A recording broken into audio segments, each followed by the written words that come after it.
Assalamualaikum warahmatullahi wabarakatuh. Perkenalkan, nama saya Salwa Ramadhani. Saya dari kelas 10 Saha Layanan Wisata, SMK Sahid, Jakarta. Dalam video ini, saya ingin mengajak kalian untuk menelusuri sejarah dari sebuah kerajaan maritim yang pernah harum namanya di jalur rempah dunia. Inilah kisah tentang Kerajaan Tidore Permata dari Maluku Utara yang mewarnai perjalanan sejarah bangsa. Tidore terletak di Kepulauan Maluku Utara, tepatnya di sebelah barat Pulau Halmahera dan berdekatan dengan Pulau Ternate. Pulau ini memiliki bentuk vulkanik dengan gunung Ki-Matubu sebagai puncak tertinggi dan simbol alam keramat. Kekayaan utama Tidore sejak dahulu adalah cengkeh dan pala, dua rempah yang menjadi rebutan bangsa-bangsa besar di masa lalu. Letaknya yang strategis di jalur pelayaran rempah membuat Tidore menjadi pusat perdagangan yang penting. Nah, Kerajaan Tidore diperkirakan berdiri pada abad 11 atau pada abad ke-12 Masehi. Penguasa pertama bergelar Kulano, sebuah gelar lokal untuk raja. Kerajaan ini berkembang melalui perdagangan rempah-rempah dan hubungan maritim dengan daerah lain seperti Ternate, Jailolo, dan Bacan.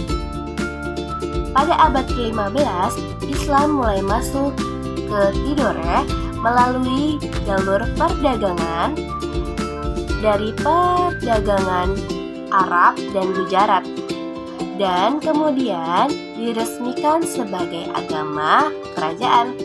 Raja Tidore disebut Kolano atau Sultan setelah Islam masuk. Sistem pemerintahan dipengaruhi oleh adat lokal dan nilai-nilai Islam. Kerajaan Tidore memiliki wilayah kekuasaan yang luas, bahkan Papua bagian barat atau dulu disebut Raja Ampat. Nah, Tidore juga dikenal memiliki kekuatan laut yang kuat, menjadikan kerajaan maritim yang tangguh.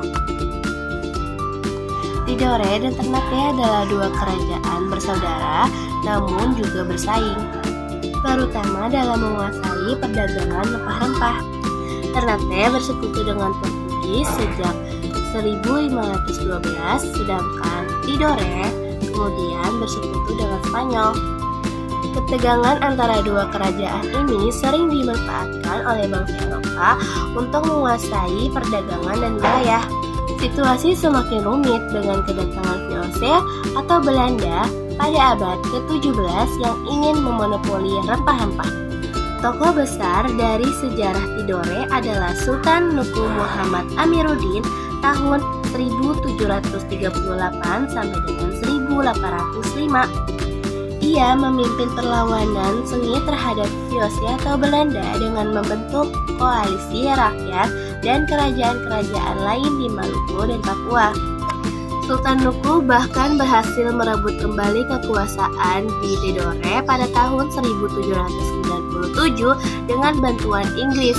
Ia dikenal sebagai ahli strategi, diplomat ulung, dan pemimpin bijak serta ditetapkan sebagai pahlawan nasional Indonesia. Perjuangannya menjadi simbol semangat melawan penjajahan dari timur Nusantara. Setelah wafatnya Sultan Nuku, Tidore kembali jatuh ke tangan Belanda.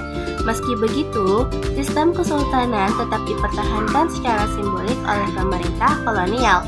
Pada masa kemerdekaan Indonesia, Tidore bergabung dalam NKRI dan kini menjadi bagian dari Provinsi Maluku Utara. Kesultanan Tidore masih ada hingga kini sebagai institusi adat budaya, bukan sebagai kekuasaan politik. Tidore dikenal dengan budaya maritim yang kuat. Tradisi seperti kololiki atau ritual mengelilingi pulau, sofungare, dan upacara pelantikan sultan masih terus dilestarikan. Bahasa Tidore, musik tradisional, serta nilai-nilai Islam sangat kuat dalam kehidupan masyarakat. Peninggalan seperti Benteng Tore, Masjid Kesultanan, dan makam para sultan menjadi saksi sejarah yang masih terawat. Penutup pesan dari Timur. Kerajaan Tidore bukan hanya dari sejarah lokal, tetapi juga dari sejarah dunia.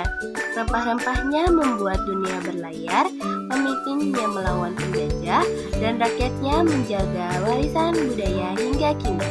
Sebagai generasi muda, sudah saatnya kita mengenali dan menghargai warisan sejarah ini sebagai bagian dari identitas bangsa Indonesia.